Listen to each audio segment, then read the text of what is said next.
तो देखिएगा बहुत बेहतरीन और बहुत ही मजेदार क्वेश्चन आपको देखने को मिल रहा है। अब ऐसा क्यों बोल रहा हूं, क्वेश्चन तो बहुत बेहतरीन है ही है, लेकिन देखिएगा उससे भी ज्यादा इसका सॉल्यूशन खूबसूरत होगा। अब वो ऐसा क्यों होगा, क्योंकि मैं आपको इजी वे में बताऊंगा। क्या बताऊंगा, इजी वे में बताऊंगा। तो आप ग्राफिकली सोल्व करोगे ना, तो आप अपने अकॉर्डिंग ही सब चीजें मानोगे। अब वो कैसे मानोगे मैं बताऊंगा आपको। देखिएगा क्वेश्चन क्रमांक 4 बोल रहा है, देखिएगा यहां पर, निम्न रेखी समीकरणों के युग्मों में से कौन से युग्म संगत या असंगत है। यदि संगत है तो उसको ग्राफी विधि से हल करना है, आपको ये बताना है। अब देखिएगा इंग्लिश में, which of the following pairs of linear equations are consistent और इनकंसिस्टेंट।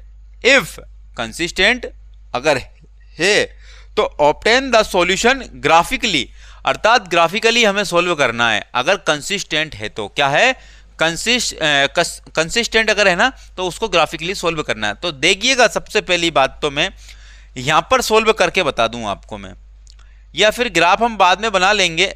पहले तो सबसे पहली बात तो मैं यहां लिखूंगा, पहले तो थीम लेके आऊंगा, क्योंकि हमें ग्राफिकली बनाना है। क्या बनाना है, ग्राफिकली बनाना है। अब ग्राफिकली बनाना है तो यहां पर हमें देखना ये होगा, ये वाला लेंगे हम, ये वाला आएगा या नहीं आएगा, पर आ तो है ही नहीं रहा है ये। चलिए कोई दिक्कत नहीं है, नहीं आ रहा है तो नहीं आ रहा है। तो एक काम करते हैं, चलिए इक्वेशन तो बनाते हैं। यहां पर ये इक्वेशन नंबर क्या हो गई, फर्स्ट हो गई। ये इक्वेशन नंबर क्या हो गई, पहले तो कंसिस्टेंट है या नहीं है तो देख लें। तो देखो यहां पर ये A1, ये B1 और ये C1, और ये यहां से ये A2, ये B2 और ये C2 हो गया, हाँ या ना। तो देखिएगा यहां पर हम देखेंगे A1 अपॉन में A2 इक्वल टू में, यहां पर 1 है और यहां पर 3 है। B1 अपॉन में B2 देखेंगे इक्वल टू, यहां पर -1 है और यहां पर -3 है, तो माइनस से माइनस कैंसिल हो गया। C1 अपॉन में C2 में यहां पर 8 है और अपॉन में 16 है, क्या है 16 है, तो ये 1 अपॉन में 2 हो जाएगा। क्या हो जाएगा 1 अपॉन में, यहाँ 1/3 दिखा, यहाँ 1/3 दिखा और यहाँ 1/2 दिखा। तो सबसे पहली बात तो ये देखना होगा आपको, रेशो फाइंड करना होगा। A1 अपॉन में A2 इक्वल है तो B1 अपॉन में B2 इक्वल टू नहीं है C1 अपॉन में C2। अब ये तो जो है, जो हमने फोर्थ क्वेश्चन नंबर दूसरा किया है, क्वेश्चन नंबर दूसरा यहाँ पर किया है। अब दूसरा किया है तो ये क्या मिला हमें, ये तो हमें संगत मिला ही नहीं, क्योंकि ये तो समांतर रेखाएं हैं। तो रेखाएं कैसी है, समांतर। रेखाएं कैसी है, समांतर। अब जब रेखाएं समांतर होती है, रेखाएं क्या होती है, समांतर होती है। जब रेखाएं समांतर मिल जाती है तो वो असंगत हो जाता है। क्या हो जाता है, असंगत हो जाता है। अर्थात रेखाएं पैरेलल मिल जाती है, क्या मिल जाती है, पैरेलल मिल जाती है, तो उस समय पर क्या हो जाता है, इनकंसिस्टेंट हो जाता है। क्या हो जाता है, इनकंसिस्टेंट, ठीक है ना, इनकंसिस्टेंट हो जाता है। अब ये बात आपको ध्यान रखनी होगी, इस बात को आपको पूरा पूरा ध्यान रखना होगा। ये फोर्थ क्वेश्चन का हमने सेकंड कर लिया है, अब थर्ड क्वेश्चन करने जा रहे हैं। अब थर्ड क्वेश्चन करने जा रहे हैं, कहाँ जा रहे हैं, थर्ड क्वेश्चन करने जा रहे हैं। चलो इसको करेंगे, चौथे का तीसरा करेंगे हम। तो वही हमने देखा, ये A1, ये B1 और ये C2 सॉरी 1, और यहां से ये A1 सॉरी ये 2, ये B2 और ये C2। तो देखा हमने A1 अपॉन में A2 इक्वल टू में 2 यहां दिया है और यहां पर क्या दिया है 4, तो कैंसिल आउट करेंगे 1 अपॉन में 2 आ जाएगा। B1 अपॉन में B2, यहां पर 1 दिया है और यहां पर माइनस के 2 दिए, यहां पर माइनस के 2 दिए। C1 अपॉन में C2 इक्वल, यहां पर -6 दिए और यहां पर -4 दिए, तो माइनस से माइनस कैंसिल हो गया, 2 2 या 4, 2 3 जा 6। तो ये देखो 1/2, 1/-2 और 3/2 कोई भी इक्वल नहीं है। तो A1/A2 not equal B1/B2 not equal C1/C2। अब जब ये हो चुकी है तो रेखाएं क्या होंगी? रेखाएं प्रतिच्छेदी होंगी। रेखाएं प्रतिच्छेदी होंगी, प्रतिच्छेदी होंगी। अब रेखाएं प्रतिच्छेदी होंगी तो वो संगत होगा। क्या होगा? संगत होगा। अब लाइनें क्या होंगी? लाइंस इंटरसेक्ट कर रही है। यहाँ पर क्या कर रही है? इंटरसेक्ट कर रही है। अब जब इंटरसेक्ट कर रही है तो उस समय इंटरसेक्ट करती है, उस समय क्या होगा? कंसिस्टेंट होगा। क्या होगा? कंसिस्टेंट होगा। क्या होगा? कंसिस्टेंट होगा। इस बात का विशेष रूप से ध्यान रखिएगा। अब ये भी कंसिस्टेंट हो चुका है, कंसिस्टेंट हो चुका है तो इसको ग्राफिकली हम सोल्व करेंगे। क्या करेंगे? ग्राफिकली सोल्व करेंगे। तो देखिएगा, ग्राफिकली सोल्व करने वाले हैं हम। यहाँ पर समीकरण नंबर 1 लिख दिया, यहाँ पर समीकरण नंबर क्या लिख दिया? 1, और यहाँ पर समीकरण नंबर क्या लिख दिया? 2 लिख दिया। समीकरण नंबर क्या लिख दिया? 2। तो यहाँ तक हमने लिख दिया। अब देखिएगा आगे समीकरण नंबर 1 क्या कह रही है, अर्थात इक्वेशन नंबर 1 क्या कह रही है? तो 2x प्लस में y माइनस के 6 इक्वल टू में 0। तो यहाँ पर अब लिखेंगे इसको इस प्रकार से 2x प्लस में y। अब जब इक्वल के इधर आ जाएगा तो क्या हो जाएगा? प्लस का हो जाएगा। उसी प्रकार से वहाँ लिखेंगे हम 4x minus 2y minus 4 equal to में 0। तो 4x माइनस 2y, और जब ये इक्वल के इधर आएगा तो प्लस का हो जाएगा, तो 4 आ जाएगा। तो यहाँ पर बस हमें नज़रें हमारी यहाँ होनी चाहिए। नज़रें हमारी क्या होनी चाहिए? यहाँ होनी चाहिए। अब मैं आपको बिल्कुल है ना बहुत ही बेहतरीन अंदाज में आपको बता रहा हूँ कि आपको ग्राफ कैसे बनाना है, उसमें भी कोई समस्या नहीं आएगी। चलिए अब मैं आपको ग्राफ बनाना सिखाता हूँ। सबसे पहले तो ग्राफ हम बाद में बनाएंगे, पहले तो इनके बॉक्स बना लिए जाए। क्या बना लिए जाए? बॉक्स बना लिए जाए। बॉक्स बना लिए जाए। अब जब हम बॉक्स बनाने जा रहे हैं ना तो देखिएगा करने क्या वाले हैं हम, करने क्या वाले हैं हम। ऊपर तो निकलेगा x और नीचे निकलेगा y। एक बॉक्स इसका बनाएंगे, एक बॉक्स इसका बनाएंगे,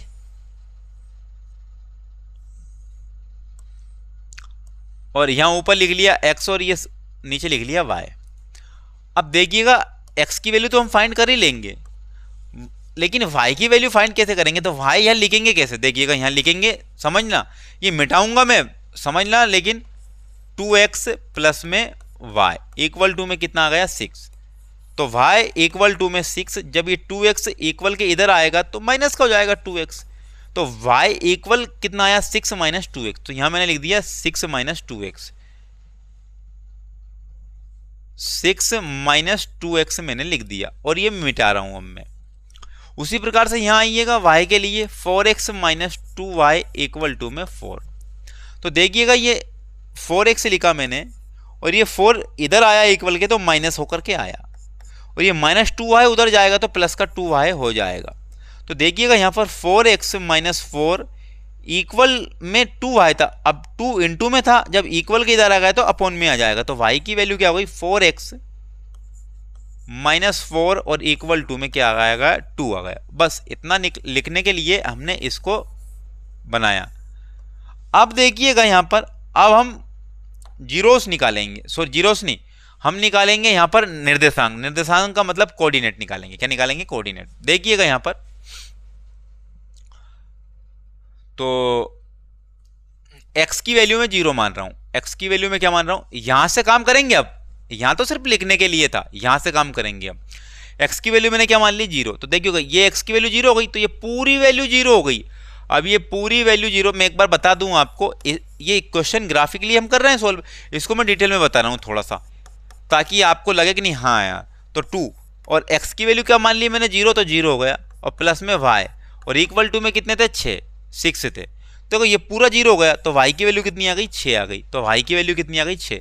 एक बार बता रहा हूं मैं, बार बार नहीं बताऊंगा आपको मैं, ठीक है ना? वहीं सोल्व करना है मैं। अभी इसको क्या माना था हमने? 0, x को 0 माना था, इस बार y को 0 मानो। क्या मानो? इस बार y को 0 मानो। जब y पूरा 0 हो गया तो बचा क्या होगा? 2x इक्वल टू में 6। तो देखिए कैंसिल आउट करेंगे, 3 बार जाएगा, तो x की वैल्यू कितनी आ जाएगी? 3 आ जाएगी। x की वैल्यू कितनी आ जाएगी? 3 आ जाएगी। कि हाँ, समीकरण 1 से हमने निकाल लिया ये। अब समीकरण नंबर 2 से आइएगा। x की वैल्यू यहाँ क्या मान रहा हूं मैं? 0 मान रहा हूं। x की वैल्यू यहाँ पर क्या मान रहा हूं मैं? 0 मान रहा हूं। तो समझिएगा बात यहाँ पर 4x, ये पूरी x की वैल्यू तो 0 हो ही गई, तो -2y बराबर 4। तो 2 दूने 4, तो -y की वैल्यू कितनी आ गई 2। तो y की वैल्यू कितनी जाएगी -2, तो -2 आ गया यहाँ पर। अब यहाँ पर मैं मिटा रहा हूँ, यहाँ पर अब x की वैल्यू 0 मानी, अब y की वैल्यू यहाँ पर 0 मान लो, क्या मान लो y की वैल्यू यहाँ पर, तो यहाँ पर पूरी वैल्यू क्या हो गई 0 हो गई, ये पूरी वैल्यू क्या हो गई 0, तो बचा क्या 4x इक्वल टू में 4, तो 4 से 4 कैंसिल आउट, बचा क्या होगा 1, तो x की वैल्यू क्या आ गई 1 आ गई, x की वैल्यू क्या आ गई 1 आ गई। तो यहाँ पर हमने देखा कि हम हमारी मर्जी से x और y की वैल्यू 0 मानते हैं और दूसरी अपने आप निकल जाती है, एक वैल्यू तो हम 0 मानते हैं, दूसरी अपने आप निकल के आ जाती है। तो अब हम यहाँ पर ग्राफिकली सोल्व करेंगे। अब ग्राफिकली सोल्व करने के लिए बहुत ही बेहतरीन तरीके से यहाँ पर नजरें टिकानी होगी आपको, बहुत ही बेहतरीन तरीके से नजरें यहाँ पर आपको टिकानी होंगी। देखिएगा x अधिकतम कहां तक जा रहा है 3 तक जा रहा है, और y अधिकतम कहां तक जा रहा है 6 तक जा रहा है, तो y अधिकतम 6 तक जा रहा है, तो y को 6 तक लेके चलेंगे अपन, और x अधिकतम कहां तक गया 3 तक, है ना। चलिए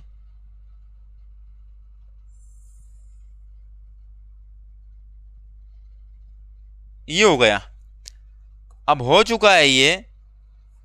तो अब हम देखेंगे क्या, ये तो ओरिजिन पॉइंट है,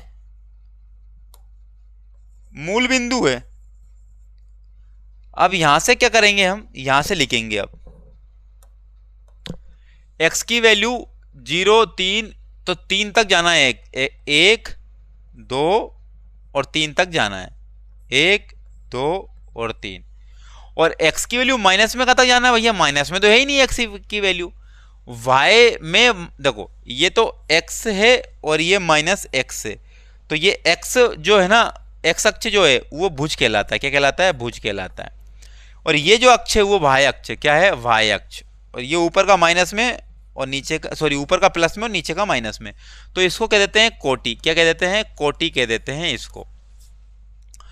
y 6 तक पहुंचाना है, तो 1 2 3 4 5 और ये 6,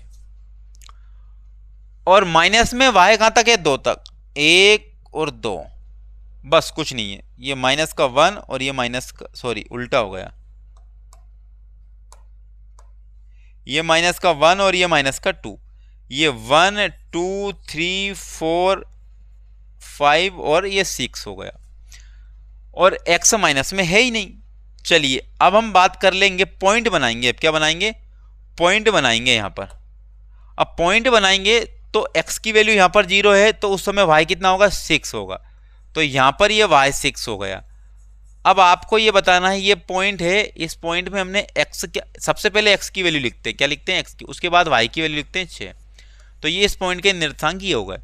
अब दूसरा पॉइंट देखो, x की वैल्यू 3 है तो x की वैल्यू 3 लिख दी, और y की वैल्यू 0 तो 0 लिख दिया। तो इस समय बताइए आप मुझे, इस समय मुझे आप बताइए कि यहाँ पर x की वैल्यू कितनी थी 3 और y की वैल्यू कितनी थी 0, तो ये लिख दिया हमने इस पॉइंट का। अब इस पॉइंट और इस पॉइंट को हम मिलाने जा रहे हैं, इस पॉइंट और इस पॉइंट को हम क्या कर रहे हैं मिलाने जा रहे हैं। अब जब मिलाएंगे ना, तो क्या करेंगे इस पॉइंट को दोनों को मिला देंगे, ये मिला दिया दोनों को। तो ये समीकरण नंबर 1 से लिया था हमने, तो समीकरण नंबर 1 से क्या, एक ने क्या कहा था 2x, बड़े इत्मीनान से समझेंगे हम, क्योंकि हमें सीखना है ना कि सोल्व करना है। 2x + y इक्वल टू में 6, ये समीकरण नंबर क्या थी 1 थी, ये समीकरण नंबर क्या थी 1 थी, ये 1।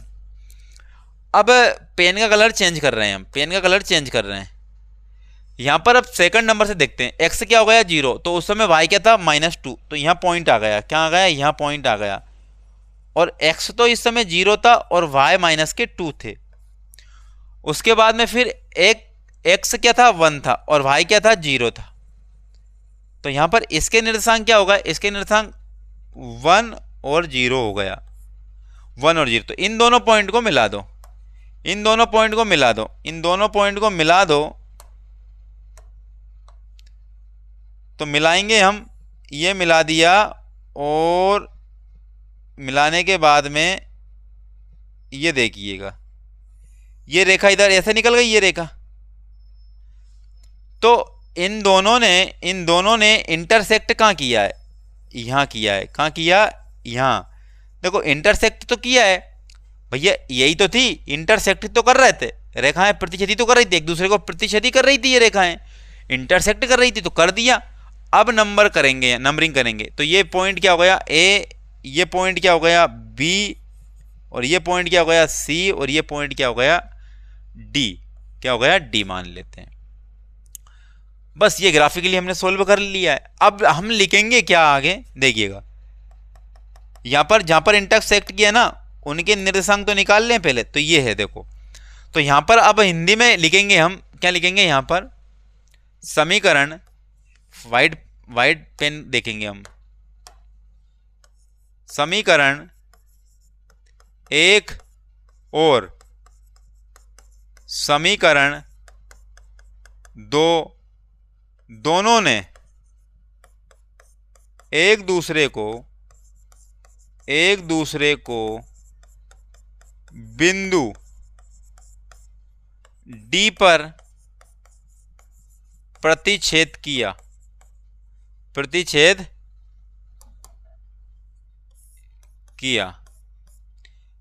जिसके निर्देशांक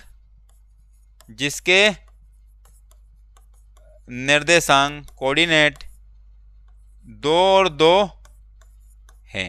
बस इतना लिखना था। तो यहां पर क्वेश्चन क्रमांक 4 का तीसरा क्वेश्चन भी हमने यहां पर कर लिया है। अब जब हमने डिटेल में कर लिया है, चौथे क्वेश्चन का तीसरा क्वेश्चन भी कर लिया है, और चौथा क्वेश्चन, वो दूसरा तो कर लिया था हमने, अब चौथा क्वेश्चन करेंगे। कौन सा करेंगे, चौथा क्वेश्चन करेंगे। चलिए अब इसको सोल्व करते हैं।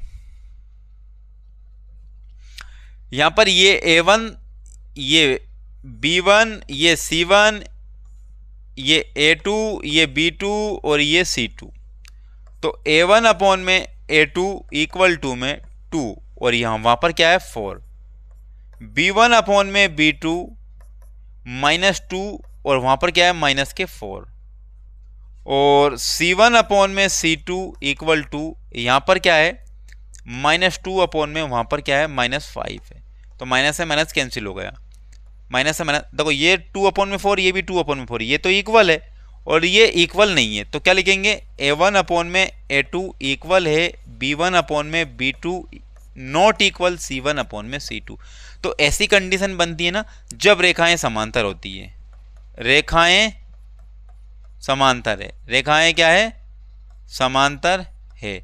अब जब समांतर होती है तो वो असंगत होता है, क्या होता है असंगत है, क्या है असंगत। तो यहां पर लाइनें क्या होंगी, लाइनें पैरेलल होंगी, क्या होंगी पैरेलल। और जब पैरेलल होती है लाइनें तो वो असंगत होती है, असंगत होती है तो अर्थात इनकंसिस्टेंट होती है, क्या होती है इनकंसिस्टेंट होती है। तो ये हो गया भैया हमारा क्वेश्चन। तो यहां पर चौथे क्वेश्चनों के हमने क्वेश्चन कर लिए हैं यहां पर।